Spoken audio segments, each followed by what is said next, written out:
kitab Risalah Tauhidiyah bersama dengan Imam Muhammad Azhar, insyaAllah. Dan ke surat yang ke-26, sebagai sambungan pada malam ini, insyaAllah. Untuk seterusnya kita serahkan kepada Al-Fadhil Ustaz untuk menyambung pada mengajar kita pada tafadhal masyhur. A'udzubillahi minasyaitonirrajim. Bismillahirrahmanirrahim. Assalamualaikum warahmatullahi ta'ala wabarakatuh. Ila hadrati Sayyidina Maulana Muhammad wa ala alihi wa ashabihi wa zuriyatihi wa li jami'al muslimin wal muslimat wal mu'minin wal mu'minat, wa khususan ila mu'allif al-kitab Asy-Syaikh Abu Fakhruddin Haji Muhammad Dawud bin Haji Yusuf wa usulihi wa furu'ihi syawulillah lahum al-Fatihah. A'udzu billahi minasyaitonir rajim. Bismillahirrahmanirrahim. Alhamdulillahi rabbil alamin arrahmanir rahim maliki yaumiddin. Iyyaka na'budu wa iyyaka nasta'in ihdinas siratal mustaqim siratal ladzina an'amta 'alaihim ghairil maghdubi 'alaihim waladdallin. Bismillahirrahmanirrahim. Alhamdulillahi rabbil alamin. Wassalatu wassalamu ala asyrafil anbiya'i wal mursalin Sayyidina Maulana Muhammad wa ala alihi wa sahbihi ajma'in. Subhanaka la ilma lana illa ma 'allamtana innaka antal alimul hakim. Wala hawla wala quwwata illa billahil 'aliyyil 'azim. Wala hawla wala quwwata illa billahil 'aliyyil 'azim. Qala rabbi shrah li sadri wa yassir li amri wahlul 'uqdatam min lisani yafqahu qawli. Allahumma inna istawda'naka ma qara'nahu farudhu ilayna 'inda hajati ilayhi. Allahumma alhimna rushdana wa a'idhna min kulli syarri nafsina rabbi zidna 'ilma warzuqna fahma amma ba'da. Jazakallahu khairan jazaa li Rais Majlis Fadil Imam Amirul Tuan Kuasa Surah Putra Al-Amin, pimpinan masyarakat alim ulama, muslimin, muslimat, hadirin hadirat yang dirahmati Allah sekalian. Alhamdulillah kita bertemu semula dalam kuliah bulanan kita pada membicarakan subjek tauhid dengan menggunakan kitab Ar-Risalatut Tauhidiyah. Seingat saya ini kitab yang ketiga untuk subjek tauhid lah. Saya ingat pernah guna atau tidak kitab Risalah Korban, tu ingat-ingat gitu je. Tapi yang tauhid ni kitab yang kedua, insya-Allah. Baik, kita sambung balik perbincangan kita pada halaman ke-26. Halaman ke-26, keenamnya wahdaniyah yang tidak berkitab. Saya mohon maaf kerana tergesa-gesa sampai terlupa nak bawa kitab. InsyaAllah kuliah akan datang kita akan pastikan ada. Minta mohonnya Jawatankuasa tolong remind lah, takut lupa lagi. Baik, keenam daripada 20 sifat yang wajib bagi Allah Ta'ala, yang wajib kita ketahui atas jalan masyhur. Namun masyhur itu marjuh, bukan kuat, bukan rajih. Yang rajih bukanlah 20 yang wajib kita belajar, tetapi 13 sahaja yang wajib kita belajar.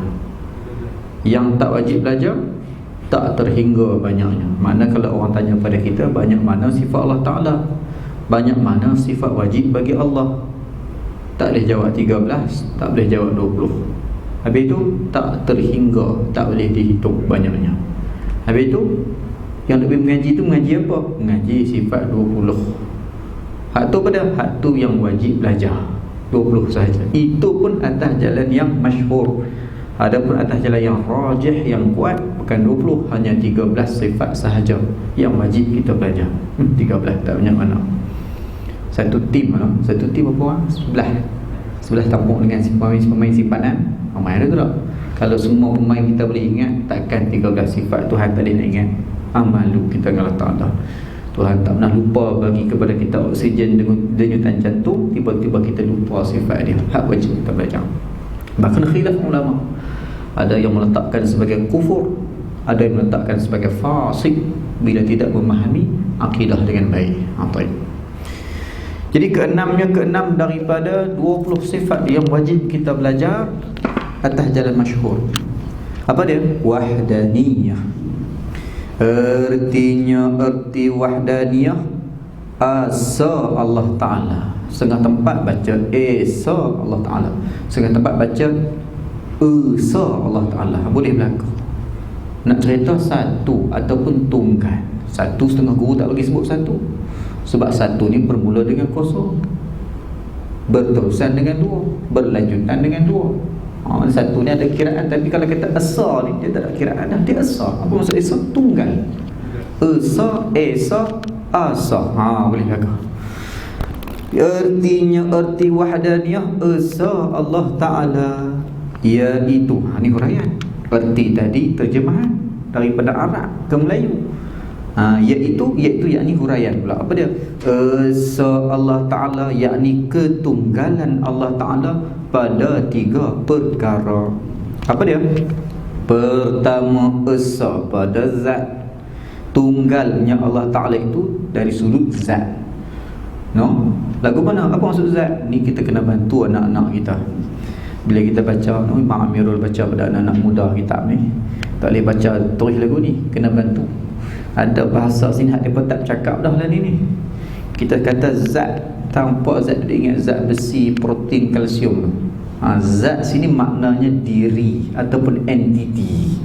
Jadi entiti Allah, diri Allah esa, tunggal. Tak ada diri yang lain yang sama dengan Allah. Itu satu. Yang kedua, esa pada sifat. Dah lah tadi dirinya pun tunggal, tak ada diri yang lain yang menyamai dengan dirinya, tak ada entiti lain yang sama dengan dirinya. Yang kedua pula, sifatnya pun tak sama dengan sifat yang lain. Yang lain tidak ada yang mempunyai sifat yang sama dengan sifatnya. Lagu mana? Saya kira huraian. Yang ketiga, esa pada af'al. Apa maksud af'al? Segala perbuatan. Hang ni buat PE sungguh. PE ni mana perbuat. Hang ni buat PE, hang ni buat perangai. Perangai ni perbuatan lah. Buat perbuatan sungguh. Buat kelaku. Setengah-setengah tempat kita buat kelaku. Mana af'al, PE, mana perbuatan. Perbuatan Allah tak sama dengan perbuatan kita. Contoh, perbuatan kita berhajat kepada madah. Maknanya we need something untuk kita nak buat apa-apa. Nak buat rumah kena ada pasir, kena ada simen. Simen pula nak kena ambil tu batu kapok kapal mana kena ada pula. Allah Ta'ala nak buat bumi tidak memerlukan alat, tak memerlukan madah. Nak buat rumah kena ada kayu. Kita ni tak ada kayu tak boleh buat rumah, tak ada simen tak boleh buat rumah, kena ada alat. Allah dah, dia buat segala alam semesta ini dengan kun fayakun, tanpa ada adunan alat apa sebagainya. Ni lagi kata muallif sin soal, apa makna esa pada zat. Bagus kita ni, dia bahas tu ni, dia ringkas kita ni. Cukup mudah kalau kita ngajak anak-anak muda, kita cukup senang. Apa makna esa, apa makna tunggal pada zat, yakni pada dirinya tu. Dirinya tu tunggal, apa maksud? Jim jawab, makna esa pada zat itu dua. Makna tunggal dari sudut dirinya itu dua. Apa dia? Yang pertama, bahawasanya zat Tuhan kita itu tiada bersusun dan tiada apa tu? Tiada apa tu saya berkapung. Berkapung. Tiada berkapung. Kapuh. Kapuh melekat. Hampa ni kita ada kapuh. Dia melekat sangat kapuh. Contohnya apa? Ni. Meja ni susunan kapuh. Dekat mana ni meja ni kita kapuh daripada papan kapuh pam jadi meja ni. Nah tu telefon tu kapuh macam-macam lah, besi aluminium pak jadi skrin dengan kaca sempat jadi telefon. Kita ni pun berkapuh, bersusun berkapuh daripada mana? Tulang, belulang, darah, daging, isi, orat, pak jadi manusia berkapuh. Tuhan dirinya bukan macam tu. Nampak? Yang pertama apa dia? Bahawasanya zat Tuhan, diri Tuhan kita itu tiada bersusun. Maknanya terdiri daripada beberapa elemen, seperti mana kita, daging, tulang, darah, isi, kulit. Tu Tuhan bukan lagu tu. Dan tiada berkapuh. Itulah lah. Setengah sebut ataf tafsir. daripada 2 juzuk sama ada sekurang-kurangnya 2 elemen. Macam kita ni banyak elemen, darah, tulang, daging, isi, kulit, sebagainya, banyak lagi. Tuhan 2 pun tak, atau lebih, yang ni lebih-lebih lagi lah. 2 pun tak Tuhan. Maka tiada bersusun itu bukan dengan sebab sangat kecil. Tak bersusun, tak berkapuh, tak bercantum, tu bukan sebab Tuhan tu kecil, seperti mana sekenit, seperti mana kuman, seperti mana bakteria. Bahkan dengan sebab zat Tuhan kita itu bukan jirim. Tu sebab dia. Pasal apa Tuhan tak nama kata berkapuh? Sebab dia bukan lagu macam kita. Kita ni berjirim. Apa maksud berjirim? Jirim. Apa maksud jirim? Cuti lama tu. Lupa setengah ni jirim. Tak apa jirim. Hak kita mengaji sains tu kita tahu dah lah ni, hak dalam perbincangan ilmu teologi, ilmu tauhid kita ni. Jirim, hak kita faham apa dia? Tahu dia belum? Ustaz dah lama tak main tu tanya pula. Tu kami malas main tu. Jirim yakni mengambil lapang, mengambil ruang. Ni meja ni jirim ni. Pasal apa? Dia sedang mengambil lapang ataupun ruang dalam surau ni. Tak miruh kacau sangat meja ni, pitak kat luar. Meja ini sudah pun mengambil lapang ataupun ruang di luar surau. Saya lah ni duduk sini. Lagi pukul 9.30, pukul 10 dah balik dah. Sekarang saya sedang mengambil ruang di mana? Tu makna jirim, dia mengambil lapang, mengambil ruang. Tuhan bukan lagu tu. Dia tak memerlukan ruang, dia tak memerlukan lapang. Hak ni hak pokok perbincangan hak orang jadi keliru ni. Bila tak faham tentang ni, dia iktikad Tuhan tu sama macam makhluk. Kena ambil berat ni. Tengok kitab nipis lagu ni. Tengok kitab ni nipis, pegang pun tak berasa. Berat lagi telefon kita berbanding kitab ni. Tapi jangan buat main bahasan dia. Lepas insya-Allah dalam bab tauhid, lepas. Cukup cantik. Cukup kemas kitab ni. Tapi hak ni lah ramai orang jadi keliru. Hak duk iktikad Tuhan duduk atas arash, Tuhan turun langit pertama, Tuhan turun ke bumi, Tuhan duduk dalam kerak bumi. Hak ni iktikad lagu tu sebab tak erti hak ni. Kita tengok kita ni bodoh, tulis pun tak apa nak jelas lagu mana kitab ni. Tentang kitab ni tuan-tuan pegang ni, main pada petani ni. Original main pada petani. Kita tak tahu sedap kat sini. Kita ikhtiar minta kawan kita buat balik naik motor. Dia mengaji pondok dalam. Dia pergi cari beli kat tempat pondok penderasah Darussalam ni, buat balik main. Kecuali hak tak dapat, kita tiang tak dapat sumber tu, barulah kita betul step. Pasal nak kena jaga copyright. Jadi berkat ni kita ni. Kawan beli tengah hujan, main hantar kasih masa tengah hujan. Awak ni tak minta upah apa, saya bagi juga lah kat dia minyak. Baik. Jadi berkat kita nampak uduh-uduh, tapi jangan buat main bahasan dia tu. Nampak dia kata apa? Bukan dengan sebab sangat kecil, bahkan dengan sebab zat Tuhan kita itu bukan jirim. Ini bukan macam kita. Bukan macam bakteria, perlukan tempat. Bakteria itu sekarang sedang berada di dalam tubuh sekian. Auzubillah min zalik. Tu. Mana bakteria mesti ada tempat. Mesti ada tempat. Tu. Tuhan bukan macam tu. Makna yang kedua, nampak? Tu makna yang pertama. Selesai dah. Kita faham Tuhan tu bukan jirim. Tuhan tu tak bersusun, tak berkapuh, tak bercantum dirinya tu, bukan sebab dia kecil, tapi sebab dia bukan jirim. Habis. Yang kedua, tiada ada Tuhan yang lain yang menduai akan Tuhan kita itu. Hak ni yang dikata kam muttasil pada zat, kam munfasil pada zat. Kam muttasil dan munfasil pada zat, ternafi. Ada orang tanya kita soalan tauhid. Ada berapa kam bagi Allah Ta'ala? Ada berapa kam bagi Allah Ta'ala? Ada orang jawab. Dia kata ada 5 kam pada setengah tulisan, ataupun setengah lagi menyebut ada 6 kam. Tengok pada kitab ni, 6 kam. Jawabnya salah. Kita dah habaq dah ternafi kam, tak ada bilangan pada Allah Ta'ala, bukan boleh duk bilang-bilang. Tu yang soalan tu, mana soalan-soalan beli otak. Jadi sini dia menafikan dalam bab di sudut perbincangan besar pada zat ni, ada 2 yang kita akan nafikan. Yang pertama, dirinya tak bercantum daripada beberapa elemen, dan satu, Satu. Yang kedua pula, tak ada diri yang lain yang sama dengan diri dia.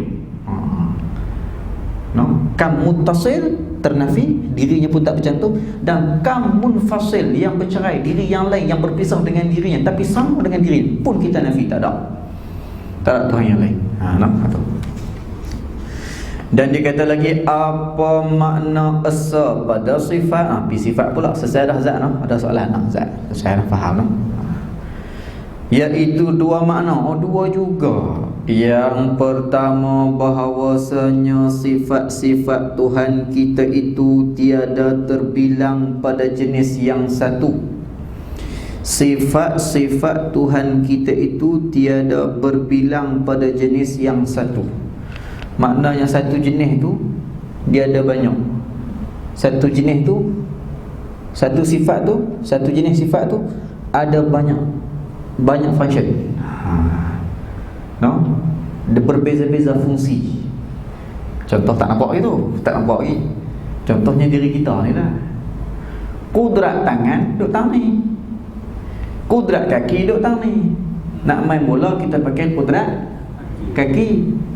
Pakai tangan kena kat kuning. Pakai lagi kali kena kat merah terus. Kudrat tangan jangan ada pergi tumbuk orang masa main bola.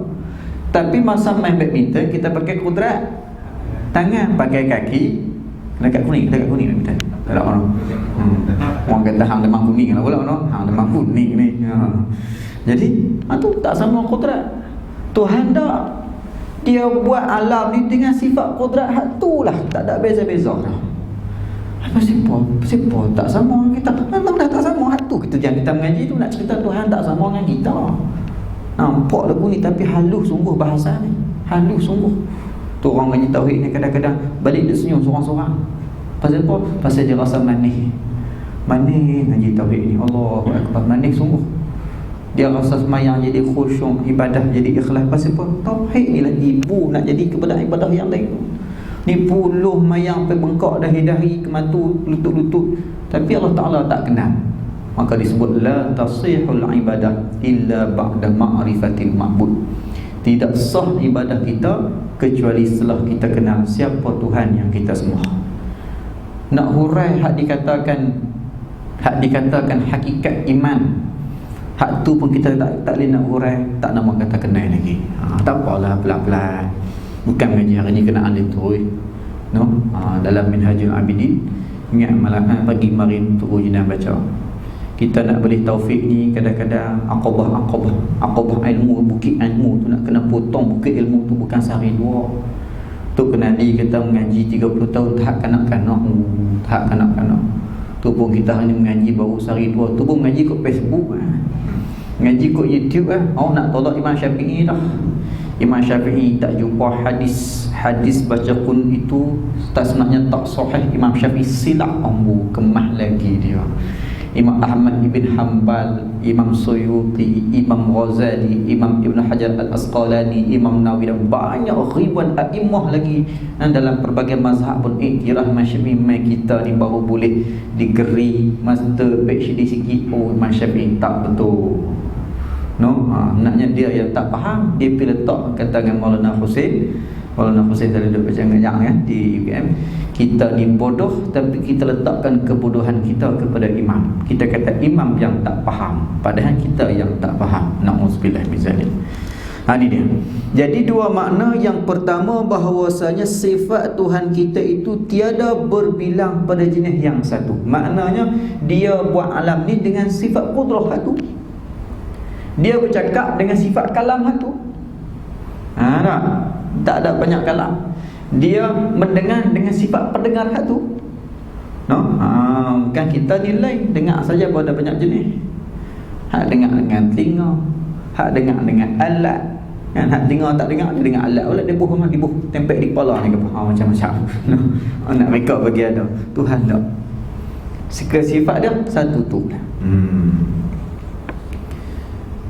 Kita nak nak pusing badan, tak boleh pakai tangan. Macam pusing badan pakai tangan tengok. Tak boleh, kena pakai pinggan. Tangan saja, tangan pi saja. Tak gerak. Dia kena pakai pinggan. Qudrat tak sama. Allah Ta'ala dah semua hak berlaku tu atas satu qudrah sahaja. Itu satu. Yang kedua, tiada ada bagi yang lain satu sifat pun seperti sifat Tuhan kita. Nampak? Jadi kita faham secara mudah tuan-tuan. Kita sedang berbahas dua ni. Setiap sifat, setiap keesaan, setiap ketunggalan tu ada dua perbahasan. Satu dipanggil muttasil, satu dipanggil munfasil. Yang dimasukkan muttasil adalah perbahasan kita menafikan diri Tuhan tu ada syirik, ada syarik, ada sekutu pada diri Tuhan tu. Dari sudut dirinya tak bercantum, sudut sifatnya tak berbilang-bilang, tangan lain, kaki lain, tak. Ada satu. Yang kedua, munfasil, yang bercerai, makna entiti yang lain. Kalau sudut dirinya tak ada diri yang lain yang sama macam dirinya. Kalau dalam perbahasan sifat pula, tak ada sifat yang lain yang menyamai dengan sifatnya. Itu pula. Mana bincang tentang dirinya dengan bincang tentang diri orang. Habis. Sini soal apa makna asa pada af'al. Ni kalau rajin balik tulis kan, buat lukis sikit, insya-Allah nampak lagi jelas lagi. Apa makna asa pada af'al? Tunggal pada perbuatan. Lagu mana pula yang dikatakan Allah Ta'ala tu tunggal pada perbuatannya? Jim jawab iaitu dua makna. Oh, dua juga. Nampak sini dia akan pakai 6 kam Makna yang pertama, bahawasanya perbuatan Tuhan kita itu tiada sekutu akan dia padanya. Makna yang pertama bahawasanya, maknanya perbuatan Tuhan kita itu tiada sekutu akan dia, akan perbuatan tu padanya. Tiada sekutu akan dia, akan Tuhan padanya, pada perbuatan. Oleh yang lain.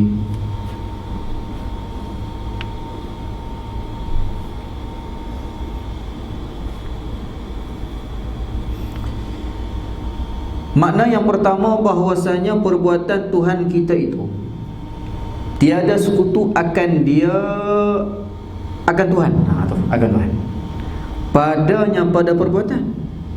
Oleh yang lain, oleh perbuatan yang lain.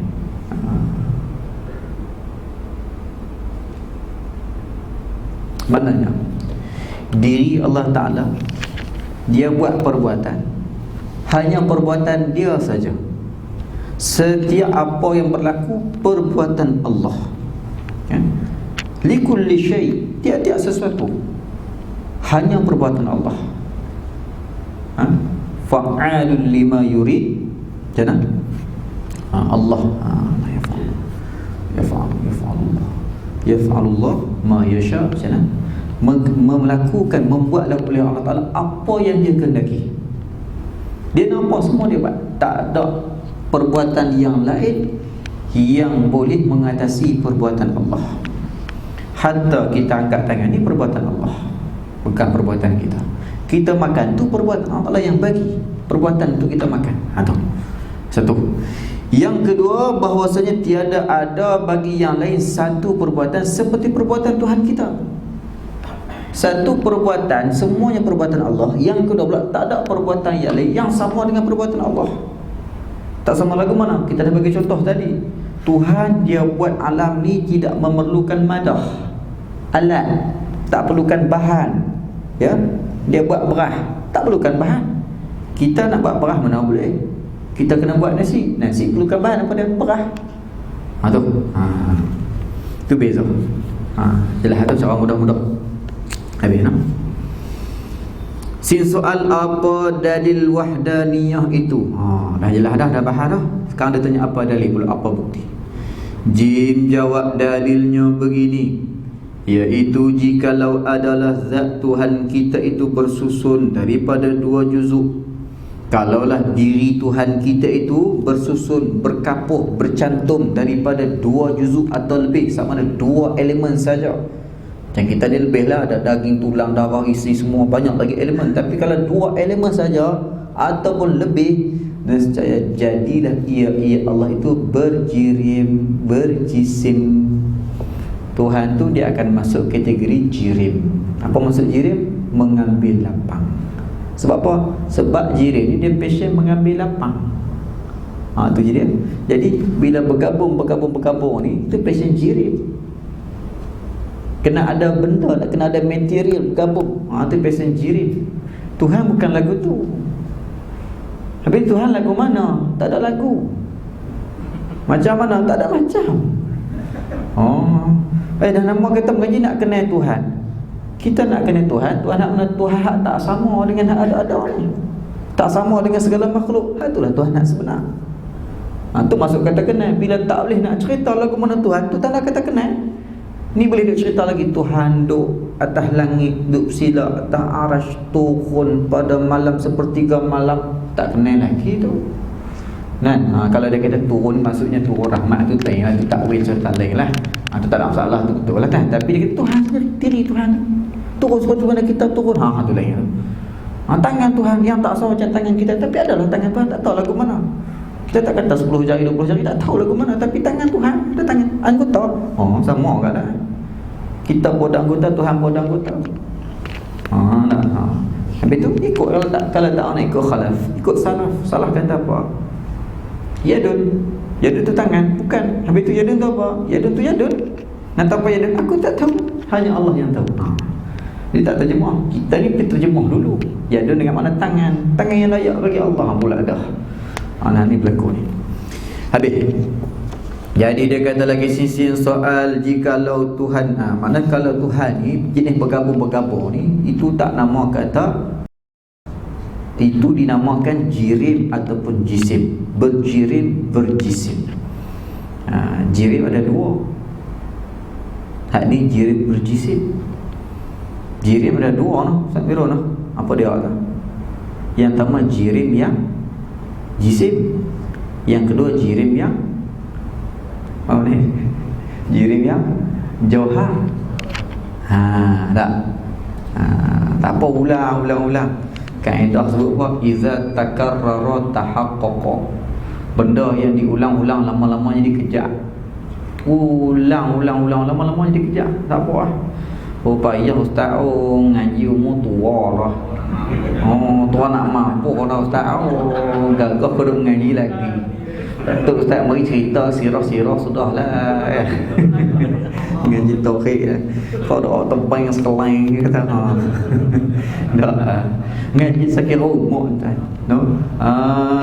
Himmatur rijal taqta'ul jibal. Tunya nak ngaji dulu ulang. Hukama. Himmatur rijal taqta'ul jibal. Himmah seorang lelaki tak kira tua muda boleh memutuhkan bukit. Jangan buat main. Tak larat guna mai abang kita nak nikah dua semangat. Atas mengantuk nak balik. Ni nak ada seorang duk cari jodoh. Seperti semangat balik. Mana himmah tinggi. Tapi dalam bab nak nikah lah.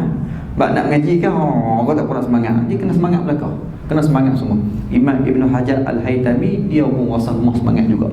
Tapi akhir sekali pendek cerita dia tengok dia masuk berlindung daripada hujan duduk dalam gua. Lepas tu dia dengar ayam menitik, dia tengok ayam yang lembut menitik atas batu yang keras. Batu yang keras boleh berbekas. Takkan otak aku laqad khalaqnal insana fi ahsani taqwim. Manusia ni seindah-indah. Takkan tak boleh kesan bila aku duduk mengaji, pulang mengaji. Lah kan jadi imam. Dalam mazhab Syafi'i kita sendiri pun memakai dua pendapat imam yang muktamad ni, Imam Ramli ataupun Imam Ibn Hajar Al-Haytami. Ngaji umur tua macam kita. Jadi jangan putus asa. Ulang lama-lama ingat. Apa itu jirim? Jirim sesuatu yang mengambil lapang, mengambil ruang. Kita ni jirim lah. Ni kita sedang ambil ruang dalam surau. Jirim ada dua jenis. Jirim yang jisim, jirim yang jauhar. Apa maksud jirim yang jisim? Sesuatu yang mengambil lapang tapi sesuatu besar. Sebagaimana boleh divide, boleh dipotong-potong, boleh dibelah bahagi, boleh diraut-raut, boleh dikikih-kikih. Itu namanya jirim yang jisim. Jirim yang jisim. Adapun jirim yang jauhar, dia sekecil-kecil benda sampai tak boleh nak potong lah. Itu panggil jirim yang jauhar. Apa kena mengena jirim jisim, jirim jauhar dengan tauhid? Nak mengaji tauhid, nak kena Tuhan. Bukan nak kena jirim jisim. Kenapa kita nak mengaji jirim jisim jauhar ni? Sebab nak i'tiqad Tuhan bukan jenis jirim, bukan jenis jisim, bukan jenis jauhar. Itu yang kita nak kena kenal dulu. Kita nak cari pokok ubat hak jenis boleh makan. Maka kita kena tahu juga pokok ubat hak tak boleh makan. Duk tutuh belakang kan lagi mulut berbuih. Kan? Jadi kena tahu hak ni tak boleh makan, ni bahaya. Hak ni boleh makan. Tu maksudnya. Habis. Jikalau Tuhan kita itu berjirim. Boleh satu soalan lagi? Jin jawab soal, jikalau Tuhan kita itu berjirim, apa jadi? Jin jawab, seniscaya jadi baharu ia. Kalau Tuhan kita tu pesen jirim, baharu ia. Apa maksud baharu? Ada mula, seperti mana kita lah. Kenapa? Kerana tiap-tiap jirim jisim itu melazimkan arat. Setiap jirim yang jisim ataupun jirim jahat ni, depa ni wajib berarat, wajib bersifat. Ni meja ni boleh tak saya kata dia tak ada sifat. Dia tak lembut dan tak keras. Dia tak petak dan tak bulat. Dia tak tinggi dan tak rendah. Lagu mana? Mesti ada sifat. Warnanya coklat, bentuknya petak, rasanya keras. Ada sifat. Arat tu sifat lah. Jadi kalau Tuhan tu berjirim, dia kena ada sifat. Dan tiap-tiap perkara yang melazimkan, yang melazim mana, yang wajib ataupun yang mesti berarat, mesti bersifat, mesti baharu. Lagu mana tu? Saya kira main kayak kita untuk fikir. Dan baharu Allah Ta'ala itu mustahil. Yang kita kata Allah Ta'ala itu baharu, ada mula tu mustahil. Setiap yang sifat ada sifat dia baharu. Dia berubah, dia baharu ada mula. Ni, petak ni bukan asal petak dah. Asalnya apa? Bulat. Kayu bulat je kayu petak. Jarang lah. Biasanya bulat lah. Bulat mudah kita faham. Ada juga mungkin dah, tapi secara mudahnya petak. Pasal apa jadi secara mudahnya bulat? Tapi pasal apa jadi petak? Dah dipotong. Mana dulu bentuknya bulat, arat dia berubah jadi petak. Mana ada mula arat? Ada statik. Gitu. Semua hak sifat-sifat semua ada statik. Carilah datang hak tak ada statik. Semua ada statik. Itu cara mudah cakap lah tu. Dan baharu ada statik Allah Ta'ala itu mustahil. Kenapa? Kerana telah sabit dalil qidah. Nampak? Tauhid ni hak ni. Hak ni dia asal otak kita. Hak ni nak tahu dalil qidah, kena rujuk pula sifat qidah. Dia suruh kita main hak belakang balik. Tuhan ni tak baharu. Pasal apa? Bincang dulu. Tuhan bukan jenis baharu. Nak tahu? Tengok sana. Dia tak mau korek panjang lah. Cerdik juga mu'alif ni pun. Tak mau buang masa lah. Bukan cerdik juga, cerdik sungguh lah. Kita yang tak cerdik ni. Jikalau begitu, mestilah Tuhan kita itu tidak berjuzuk. Kalau Tuhan kita tu qidah, dia bukan baharu. Bila dia bukan baharu, dia juga bukan arat. Bila dia bukan arat, dia juga bukan berjirim berjisim lah. Dia naik ke atas balik. Jikalau begitu, dia tak berjuzuk lah. Natijahnya tu. Dan tidak berjirim berjisim. Bahkan zat Tuhan kita itu satu ataupun esa, tunggal. Habis. Kemudian kata, jikalau ada Tuhan yang lain yang menduaiakan Tuhan kita, apa jadi? InsyaAllah kita akan sambung ke situ. Wallahu subhanahu wa ta'ala alam. InsyaAllah musim ni kita pendekkan kuliah, sebab kita bagi ada je, bagi ada. Yang penting kita dapat memahami dengan baik, insyaAllah.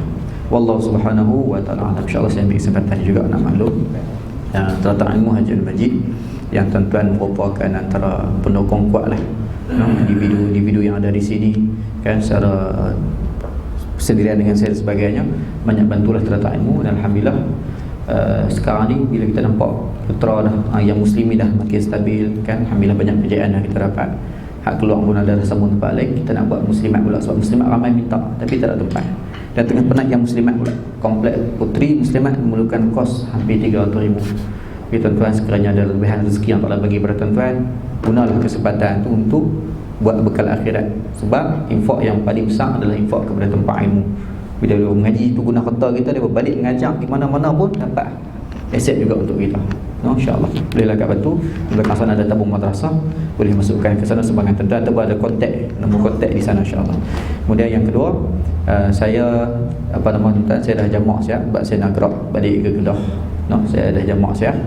Jadi kebetulan ada hasad di Keramat, saya kena gerak dulu. InsyaAllah moga-moga kita jumpa lagi pada kuliah akan datang. Wallahu subhanahu wa ta'ala. Sallallahu rabbuna ala nuril mubin Ahmad al-Mustafa sayyidil mursalin. Sallallahu rabbuna ala nuril mubin أحمد المصطفى سيد المرسلين وعلى آله وصحبه أجمعين وعلى آله وصحبه أجمعين. بسم الله الرحمن الرحيم. الحمد لله رب العالمين والصلاة والسلام على أشرف المرسلين وعلى آله وصحبه أجمعين. اللهم إني أسأل عنك ما قرأناه فردده لنا عند حاجة الوصول والرسول. تقبل الله منكم.